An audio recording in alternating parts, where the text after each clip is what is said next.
வணக்கம். நான் கனி மார்த்தாண்டன். இன்றைய ஜோதிட வகுப்பில் பிறந்த கிழமை ஒரு ஜாதகருக்கு அவருடைய லக்கணத்தை பாதிக்கக்கூடிய வகையில் எதிராக செயல்படும். அதுதான் லக்கண தோஷம். இது எப்படி தெரிஞ்சுக்கலாம்? பிறந்த கிழமைக்கும் லக்கணத்திற்கு என்ன தொடர்பு இருக்குது, அது எதனால் இந்த லக்கண தோஷமாக செயல்படுகிறது அப்படிங்கிறத பற்றி இன்றைக்கி ஜோதிட வகுப்பில் நீங்கள் தெரிஞ்சுக்க போகிறீங்க. வாரத்தில் 7 கிழமை இருக்குது. இந்த 7 கிழமையிலும் பிறக்கக்கூடிய குழந்தைகளுக்கு எந்த லக்கணம் தோஷமாக செயல்படும்? ஒரு கிழமைக்கு ஒரு லக்கணம் தோஷமாக செயல்படும்.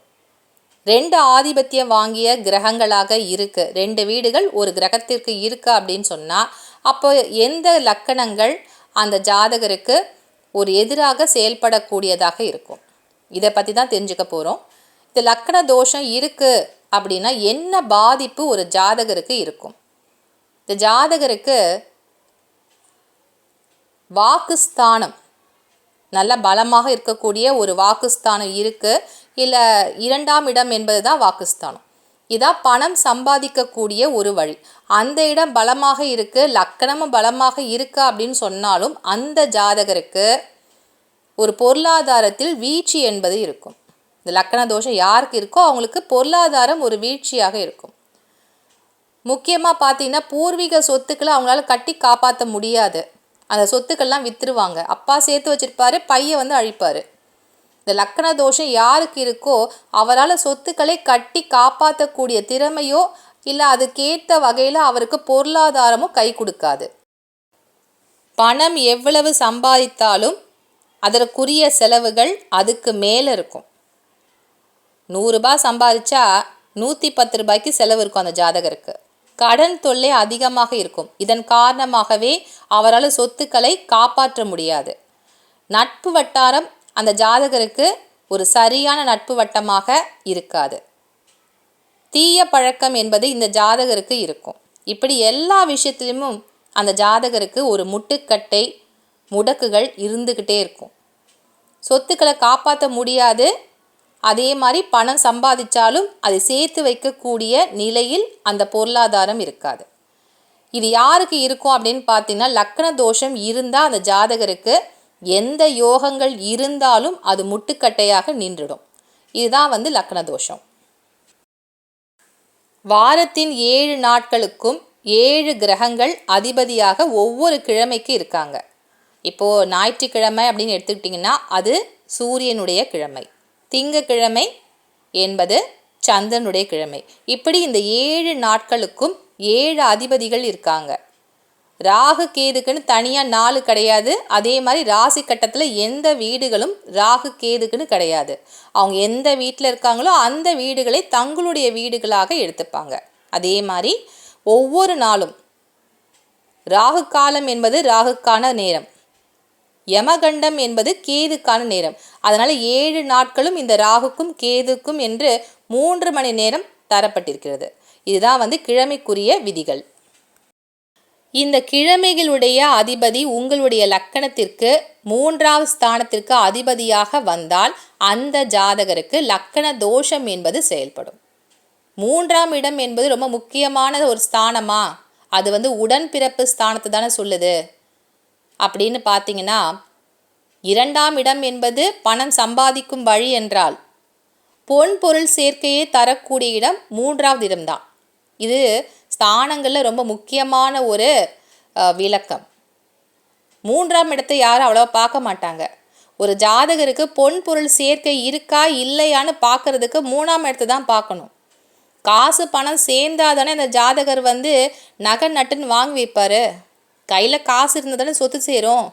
அந்த ஜாதகருக்கு அந்த மாதிரி ஒரு பணம் சேர்த்து வைக்கின்ற வழி இல்லை என்றால் வீட்டில் எப்படி தங்கம் சேரும்? அப்போ 3ஆவது இடம் என்பது பொன் பொருள் சேர்க்கையை காட்டக்கூடிய ஸ்தானம். அது உடன்பிறப்பை மட்டும் காட்டலை, அந்த ஜாதகருக்கு பொன் பொருள் சேர்க்கை என்பது இருக்கா, திரவியம் தேடி சேர்ப்பாரா அப்படிங்கிறதா 3ஆம் இடம். இந்த 3ஆம் இடத்து அதிபதிக்கும் லக்கணத்திற்கும் எதிராக இருக்குது அப்படின்னு சொன்னால் அந்த ஜாதகருக்கு இந்த லக்கண தோஷம் என்பது ஏற்பட்டுவிடும். அந்த பிறந்த கிழமை லக்கணத்திற்கு எதிராக செயல்படும். அதை பற்றி தான் பார்க்க போகிறோம். இப்போ எந்த கிழமையில் ஒரு ஜாதகர் பிறந்திருந்தால் எந்த லக்கணம் அந்த ஜாதகருக்கு எதிராக செயல்படும் அதை பற்றியும், இதற்கு என்ன பரிகாரங்கள், எளிமையான பரிகாரங்கள் என்ன செய்ய முடியும் அப்படிங்கிறத பற்றியும் இன்றைக்கி பார்க்கலாம். ஒரு ஜாதகர் மேஷ லக்கணத்தில் பிறந்திருக்காரு. அவர் பிறந்திருக்கக்கூடிய கிழமை புதன் கிழமையில் பிறந்திருக்காரு அப்படின்னு சொன்னால் அந்த ஜாதகருக்கு லக்கண தோஷம் என்பது உண்டு. இப்போ மேஷ கட்டத்திலேருந்து பார்த்தீங்கன்னா 3வது ஸ்தானம், 3வது வீடு மிதுன வீடு. அப்படின்னா மிதுனத்தினுடைய அதிபதியான புதன், அவருடைய கிழமை புதன்கிழமை. அந்த ஜாதகர் புதன்கிழமையில் பிறந்ததால் இவருக்கு லக்கண தோஷம் என்பது ஏற்பட்டு இருக்கிறது. அப்போ மேஷ லக்கணமும் புதன்கிழமையும் ஜாதகருக்கு எதிராக செயல்படும். இப்போ மேஷ லக்கணத்தில் பிறந்த ஒரு ஜாதகர் மற்ற கிழமைகளில் பிறந்திருந்தால், இப்போது புதன்கிழமை அல்லாத இப்போ ஒரு திங்கக்கிழமையோ இல்லை ஞாயிற்றுக்கிழமையோ பிறந்திருக்காரு அப்படின்னு சொன்னால் அந்த ஜாதகருக்கு இந்த லக்கண தோஷம் என்பது இருக்காது. பொன் பொருள் சேர்க்கை என்பது இந்த ஜாதகருக்கு உண்டு அப்படின்னு எடுத்துக்கலாம். ஆனால் மேஷ லக்கணத்தில் பிறந்த ஜாதகருக்கு புதன்கிழமையில் தான் அவர் பிறப்பு இருக்குது அப்படின்னா அந்த ஜாதகருக்கு இந்த லக்கண தோஷத்தால் பொன் பொருள் சேர்க்கையில் ஒரு தடை, சிக்கல் என்பது இருக்கும். இப்போ கிழமைகளை அடிப்படையாக வச்சு எப்படி இந்த லக்கண தோஷத்தை நம்ம கணக்கு செய்யலான்னு பார்க்கலாம். இப்போ ஞாயிற்றுக்கிழமையில் யார் பிறந்திருக்காங்களோ அவங்களுக்கு மிதுன லக்கணமாக இருக்கா அப்படின்னு சொன்னால் அந்த ஜாதகருக்கு லக்கண தோஷம் என்பது உண்டு. ஏன்னா ஞாயிற்றுக்கிழமை என்பது சிம்மத்தினுடைய வீடு, சூரியனுடைய வீடு. அதனால் மிதுன லக்கணத்தில் யார் பிறந்தாலும் 3வது வீடாக சிம்ம வீடு வரும். அப்படிங்கிறதுனால ஞாயிற்றுக்கிழமையும் மிதுன லக்கணமும் லக்கண தோஷமாக செயல்படும். திங்கக்கிழமையில் பிறந்தவங்களுக்கு ரிஷப லக்கணம் லக்கண தோஷமாக செயல்படும். இப்போ செவ்வாய்க்கிழமை பிறந்திருந்தால் அந்த ஜாதகருக்கு கும்ப லக்கணமும் கன்னி லக்கணமும் அந்த ஜாதகருக்கு எதிராக செயல்படக்கூடிய வீடுகள்.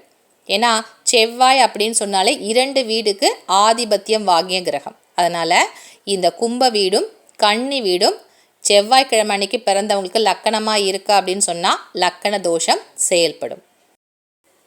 புதன்கிழமையில் பிறந்தவங்களுக்கு மேஷ லக்கணமும் கடக லக்கணமும் லக்கண தோஷமாக செயல்படக்கூடிய லக்கணங்கள். இப்போ வியாழக்கிழமை அப்படின்னு சொன்னால் வியாழக்கிழமையில் யார் பிறந்தாலும் அவங்களுக்கு துலாம் லக்கணமாகவோ இல்லை மகர லக்கணமாகவோ அவங்களுடைய பிறப்பு இருக்கா அப்படின்னு சொன்னால் அந்த ஜாதகருக்கு லக்கண தோஷம் என்பது உண்டு. வெள்ளிக்கிழமையில் பிறந்தவங்களுக்கு சிம்ம லக்கணமும் மீன லக்கணமும் லக்கண தோஷத்தை தரும். சனிக்கிழமை அன்னைக்கு பிறந்தவங்களுக்கு விருச்சிக லக்கணமும் தனுசு லக்கணமும் லக்கண தோஷத்தை தரக்கூடிய அமைப்பு. சில யூடியூப் பதிவுகளில் தலைப்பு என்ன போடுறாங்கன்னா, இந்த கிழமையில் ஒரு ஆண் குழந்தை பிறந்தால் அது தோஷம், பாதிப்பு அப்படின்னு சொல்லி போட்டுடுறாங்க. ஆனால் உண்மையில் ஒரு ஜாதகருக்கு லக்கணம்தான் பலமாக செயல்படும். அந்த லக்கணத்திற்கு எதிராக அந்த பிறந்த கிழமை இருக்கா அப்படின்னு சொன்னால் மட்டும்தான் அந்த ஜாதகருக்கு அந்த தோஷங்கள் என்பது செயல்படும். மற்றபடி ஒரு நாளில் எந்த கிழமையில் ஒரு ஆண் குழந்தையோ ஒரு பெண் குழந்தையோ பிறப்பதனால ஒரு பிரச்சனைகள் என்பது வராது. இது நிறைய பேருக்கு ஒரு சந்தேகம் இருக்கலாம். ஐயோ, வெள்ளிக்கிழமை அன்னைக்கு ஒரு குழந்தை பிறந்திருக்கு, அது பையனாக பிறந்தா அது சரியில்லையா, ஏன்னா அதை மாதிரி ஒரு பதிவுகள்லாம் வருதே அப்படிங்கிற மாதிரி ஒரு சந்தேகங்கள் இருக்கலாம். நீங்கள் குழம்பாதீங்க.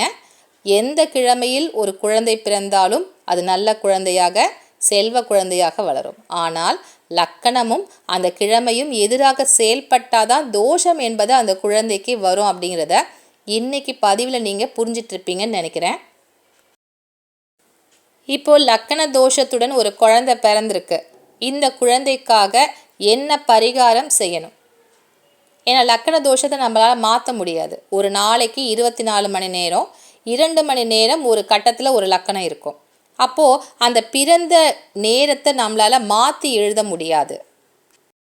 இந்த கிழமையில் இந்த லக்கண தோஷம் வருகின்ற லக்கணத்தில் தான் இந்த குழந்தை பிறக்கணும் அப்படின்னு சொல்லி ஏற்கனவே முடிவாயிருக்கு அப்படிங்கிறது தான் விதி. இந்த விதி இருக்கக்கூடிய குழந்தைகளுக்கு பரிகாரம் அப்படின்னு தேடணும் அப்படின்னு சொன்னால் குலசாமியை தான் வழிபாடு செய்ய வேண்டும். எல்லாருமே குழந்தைக்கு ரொம்ப மாடர்னாக இருக்கணும் பேர், வித்தியாசமான பேர் வைக்கணும் அப்படின்னு நினைக்கிறோம். ஒரு காலத்தில் குலதெய்வத்தினுடைய பேரை தான் குழந்தைகளுக்கு வச்சாங்க. ஏன்னா இந்த மாதிரி தோஷங்கள் அந்த குழந்தைகளுக்கு அண்டக்கூடாது, பிரச்சனைகள் அந்த குழந்தைக்கு வரக்கூடாது அப்படிங்கிற ஒரு நல்ல எண்ணத்தில் தான் அந்த குலத்தை காக்கக்கூடிய குலதெய்வத்தினுடைய பெயரில் அந்த குழந்தைக்கு ஒரு பேர் வச்சாங்க. இப்போ யாருமே வைக்கிறதில்ல. என்ன பேராக இருந்தாலும் அது வித்தியாசமான பேராக இருந்தால் வைக்கிறோம். இந்த மாதிரி லக்கண தோஷம் இருக்கக்கூடிய குழந்தைகளுக்கு முதல் பெயராக குலதெய்வத்தினுடைய பெயர் இருக்கணும். இந்த குலதெய்வத்தினுடைய பெயரை ஒட்டி மற்ற பேரை நீங்கள் வைக்கலாம். பேர் மட்டும் மாற்றி குலதெய்வத்தினுடைய பேரை வச்சுட்டா இந்த தோஷங்கள் என்பது விலகுமா அப்படின்னு கேட்டிங்கன்னா, அந்த பேரை நீங்கள் எல்லா வகையிலும் செயல்படுத்தணும். இப்போ ஸ்கூலுக்கு போகிறாங்க பிள்ளைங்க அப்படின்னாலும் அந்த பெயர் அந்த குழந்தையோட பெயரோட ஒட்டி இருக்கிற மாதிரி தான் இருக்கணும். இப்போ நீங்கள் ஒரு கோயிலுக்கு போய் அர்ச்சனை பண்ணுறீங்க, அந்த அர்ச்சனையில் உங்களுடைய குழந்தைக்கு என்ன பேர் குலதெய்வத்தினுடைய பெயருடன் ஒட்டி வச்சுருக்கீங்களோ அந்த பெயரை சொல்லி தான் நீங்கள் அர்ச்சனை பண்ணணும். அதை விட்டுட்டு எல்லாரும் பார்ப்பாங்க, கொஞ்சம் வித்தியாசமான நம்ம ஸ்டைலான பேரையே சொல்லிடலாம் அப்படின்னு சொல்லி அந்த பேரை கட் பண்ணி விட்டுறக்கூடாது. குலதெய்வத்தினுடைய பெயர் எப்பொழுதுமே அந்த குழந்தைக்கு கூடவே இருக்கணும். அப்படி இருந்தால் மட்டும்தான் இந்த பரிகாரம் செயல்படும். நீங்கள் சும்மா எழுதும்போது இல்லை ஒரு ஜாதகத்தில் மட்டும் குலதெய்வத்தினுடைய பெயரோட குழந்தை பேரை எழுதி வச்சுட்டு அதுக்கப்புறம் கூப்பிடும் போதும் சரி, இல்லை பள்ளிக்கூடத்தில் படிக்கும் போதோ இந்த அஃபிஷியல்னு சொல்கிறாங்க பார்த்தீங்களா, அலுவலக காரியங்களுக்கு அந்த பேரை நீங்கள் தொடாமலே இருக்கீங்க அப்படின்னு சொன்னால் அப்போ லக்கண தோஷம் என்பது விட்டு விலகாது. இது ஒரு முறையான ஒரு பரிகாரம், எளிமையான பரிகாரம். இதை மாதிரி சில பரிகாரங்கள் ஜாதகத்தை பார்க்கும்போது கணிக்க முடியும். இந்த பரிகாரம் இப்போ நான் சொன்ன இந்த குலதெய்வத்தினுடைய பேர் பரிகாரம் என்பது எளிமையாக எல்லாருக்கும் புரியும்படியான ஒரு பரிகார முறை. இந்த பரிகாரத்தை லக்கண தோஷம் இருக்கிறவங்க செய்யலாம். இதே லக்கண தோஷம் பெரியவங்களுக்கு இருக்கு, பேர்லாம் இனிமேல் மாற்ற முடியாது அப்படின்றவங்க என்ன பரிகாரம் செய்யலாம்?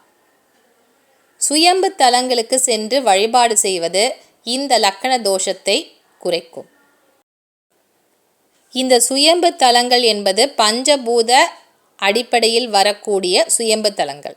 இந்த தலங்களில் லக்கணத்திற்குரிய தலத்துக்கு போகணுமா இல்லை 3ஆம் இடத்திற்குரிய அதிபதிக்குரிய தலத்திற்கு போகணுமா அப்படிங்கிறத எந்த ஆதிபத்தியங்கள் உங்களுடைய ஜாதகத்தில் மிக முக்கியமான ஆதிபத்தியங்கள், சுப ஆதிபத்தியங்கள் பார்த்து அதற்குரிய கோயிலை தேர்வு செய்து பரிகாரங்கள் செய்கின்ற பொழுது இந்த லக்கண தோஷம் என்பது அவர்களுக்கு ஒரு பெரிய பிரச்சனையாக பாதிப்பாக இருக்காது. இன்றைய வகுப்பில் லக்கண தோஷத்திற்குரிய பரிகாரங்கள், அதை கணிக்கின்ற முறை எல்லாம் பார்த்து தெரிஞ்சிட்ருப்பீங்க. மீண்டும் அடுத்த வகுப்பில் உங்களை சந்திக்கின்றேன். நன்றி, வணக்கம்.